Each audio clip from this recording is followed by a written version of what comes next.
Hi, today I'm going to be showing you how you can make your own mini screen print. So here's an example of it here. Here's my screen printing frame in all of its patchwork glory. And here's a tiny pirate flag I have made with that.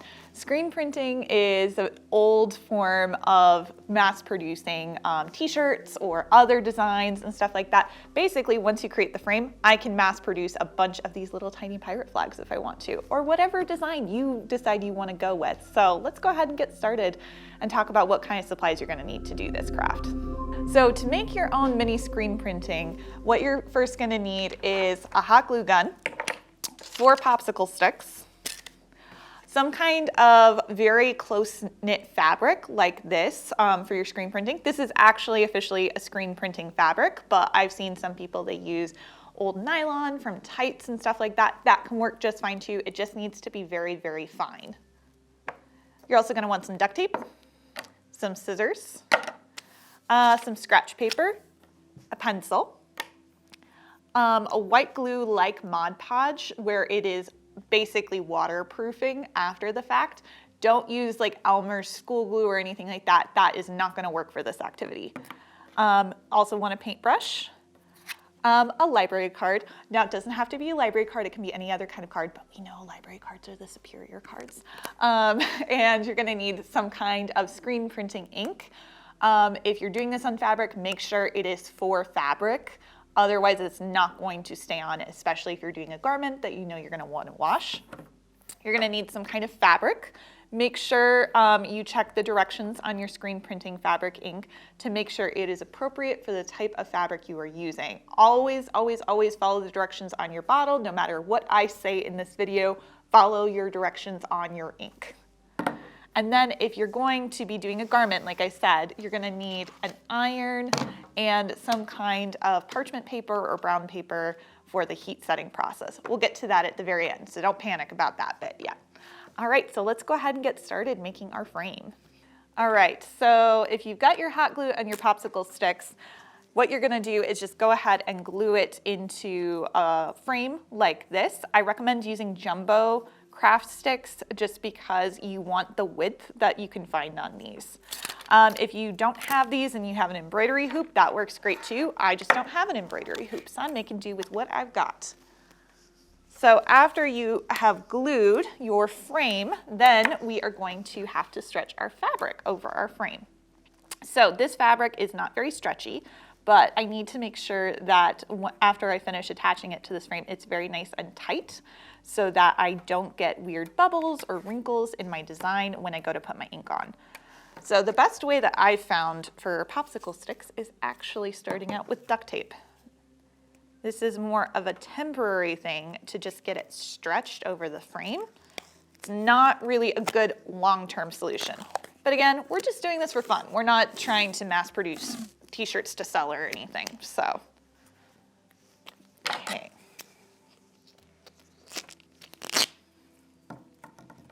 Every time it does this. All right, and for me, I'm actually gonna go ahead and cut my duct tape in half just because I find it's too wide to work with otherwise. So what you're gonna do to start with is you're gonna pick one side and we're going to lay the duct tape so that is on the fabric.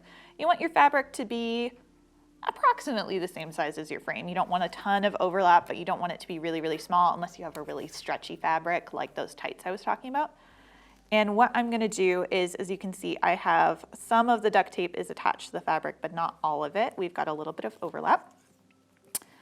And then I am going to place this so that the duct tape overlaps onto the other side of the frame, like that.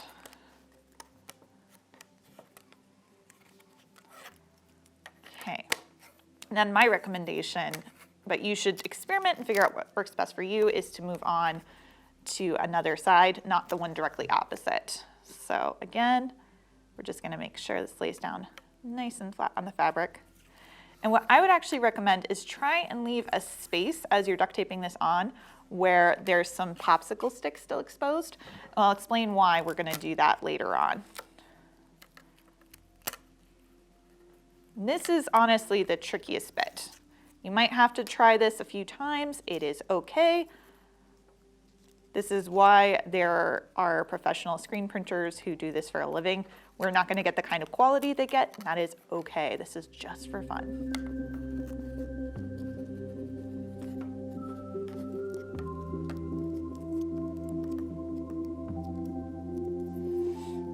All right, so now here's where we're going to start stretching. So I need to cut another piece of duct tape. But basically what we're going to do on these next sides is we're really going to try and stretch this fabric tight over the frame. So again, we're getting a nice smooth surface to work on.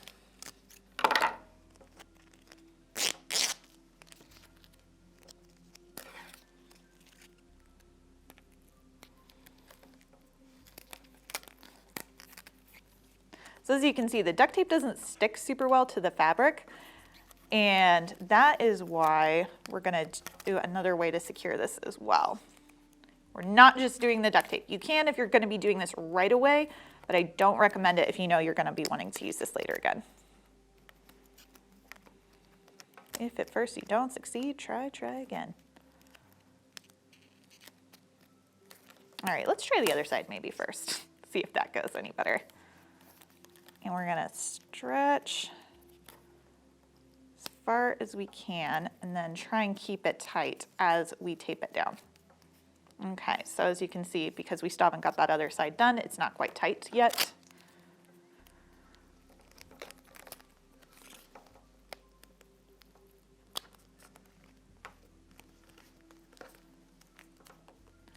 Wrap it around. Okay.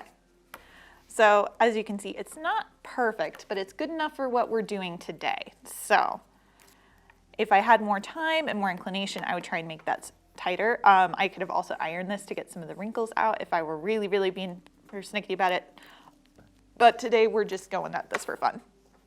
All right, so the reason I had you leave that little bit of wood there is because we're gonna take our Mod Podge and our paintbrush, and we are gonna brush through the fabric and onto the wood. And Mod Podge, when it gets onto fabric and wood, actually binds the two together.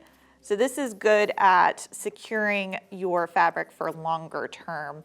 And by longer term, I mean more than an hour, just because the duct tape, as you saw, didn't bind very well to the fabric. So, but basically this will hold the fabric in place long enough for this to glue the fabric to your popsicle stick with.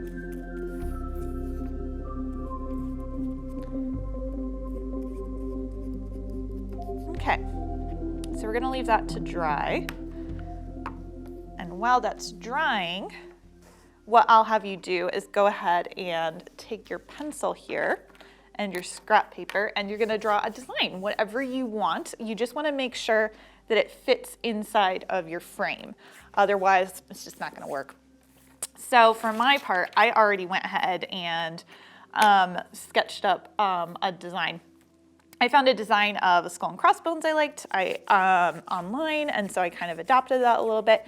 And so then what I would do, you'll notice on your frame that there's generally a side that is closer, the fabric is closer to the table. For this one, there's still a little bit of a gap. If I flip it over, my fabric is much closer to the table. So I'm gonna flip this over so it's like that. Not gonna leave it for too long because this glue is still drying and I don't wanna glue it to the table. And then what I'm gonna do is I'm gonna take my pencil and I'm going to sketch on the fabric, tracing the outline of the design I did. So, and you can sketch directly onto the fabric if you are so inclined. I am just not very artistic myself, so this works better for me. So if I make mistakes, then it's not such a big deal.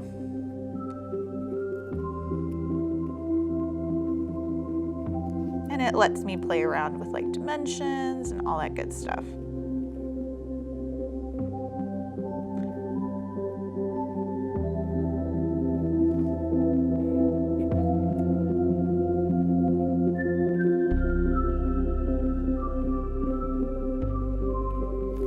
All right. So go ahead and take that away. Now I have my design transferred onto my fabric there. It might be a little hard to see, so I'll put the white underneath it so you can see it a little bit better, but we've got a little skull and crossbones there. So then we're gonna take our glue on our paintbrush again, and now we are going, and you can do this on either side of the fabric, it doesn't really matter. I'm gonna do it on this side because I have already got wet glue here. We are going to paint wherever we don't want ink to go through with the glue.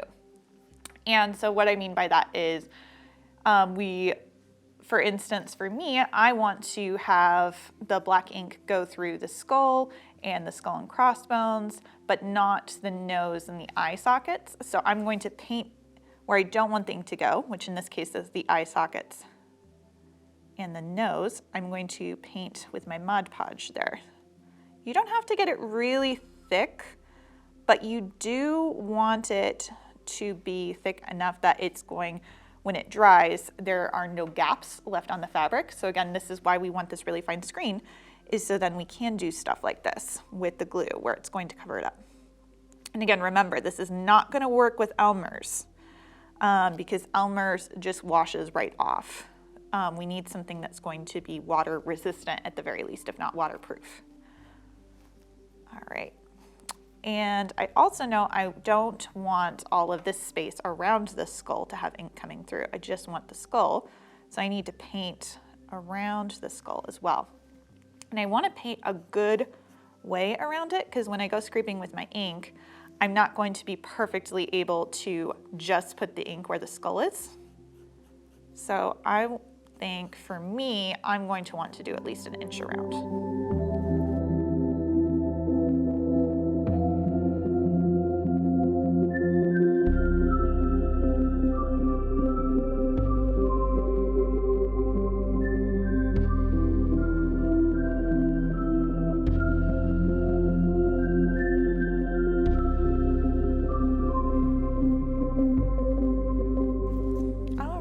Great, so I've pretty much covered as much as I want to at this point. As you can see, some of the glue went through the table, so maybe do this on a surface that you don't care about as much, and maybe put some papers down. Well, maybe not papers, it'll probably stick to it. But you wanna take a moment and hold it up to the light to see if there are any obvious points that you missed. This is easier to do when it's wet. The longer you wait as it dries, the harder it is to see any areas. So I'm doing a little bit of fine touch work.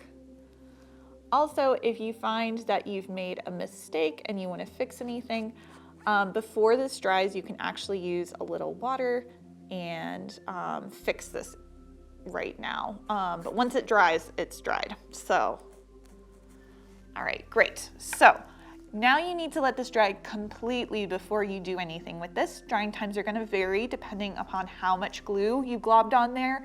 I would say until it looks pretty much, it's not wet to the touch at all anymore, you need to just leave it alone. So we're gonna set this to the side and I'm gonna snag my frame that I made earlier and show you this. So it looks kind of dirty. That's because I've already printed with it already to make this little flag. But I can show you how we can move on to the next bit and actually do the printing part. All right, so for your printing part, once your thing is completely dried, you are going to take your fabric, you're gonna position your frame on this. And again, remember how I said there's a side that typically sits closer to the table? Right now there's a little bit of gap between me and my frame, the table, between me and the fabric. So I'm gonna flip this over so that it's as close to the fabric as I can get it. Then I'm going to take my ink and my library card, powerful and useful for many things. And I'm going to open my ink and I'm gonna get a good glob of it here on my library card. And then we are going to press down on the frame with one hand so that we get it nice and close to the fabric. We're going to start at the top of our screen print here and we are going to bring it down like this. So I didn't have enough ink, so as you can see we ran out. So I'm gonna get some more. We are going to just scrape it down several times.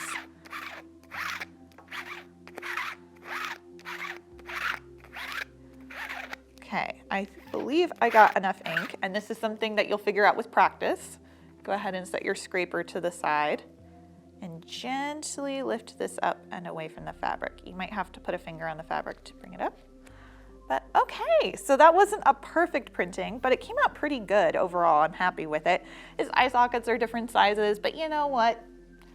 He's a pirate flag. He should look a little bit weird and wonky sometimes. So, but then I can make a bunch of these for a variety of things. So then we're done on our printing process.